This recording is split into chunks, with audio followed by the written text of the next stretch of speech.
ধন্যবাদ। আমি রাকিন আফসার অর্ণব কোটা আন্দোলনের সাথে ছিলাম এবং সমন্বয়কদের একজন।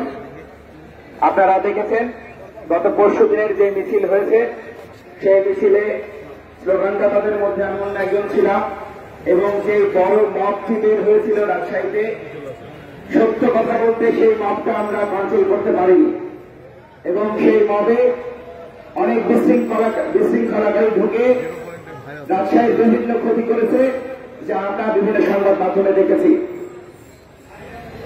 কারা এরা বা কিভাবে তারা সাধারণ শিক্ষার্থীদের মধ্যে ঢুকে এই বিশৃঙ্খলা তৈরি করল, সে যারা আমাদের নিয়ন্ত্রণের মধ্যে নেই। তারপরেও আমি বিশ্বাস করতে চাই আমাদের সরকার শিক্ষার্থীদের দাবি মেনে নিয়ে তিনি যেমনটি বলেছেন কোটা রিফর্ম করবেন এবং যথাযথভাবে।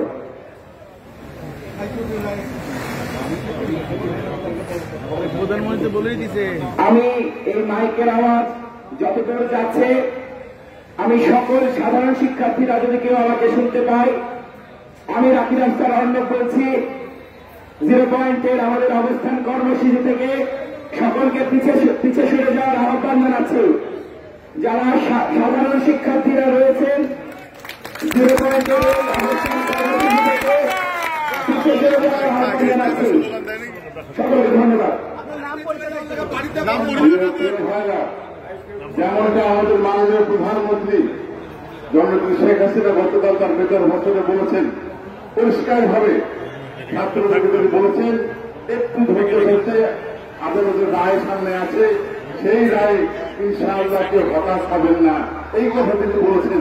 এর চেয়ে বড় কথা তো আদালতের চলমান বিষয়ে বলা যায় না। তাদের তিনি বলে গিয়েছেন ছাত্ররা হতাশ হবে না, তারা তাদের পক্ষে কিছু একটা ভালো কিছু পাবে ইনশাআল্লাহ।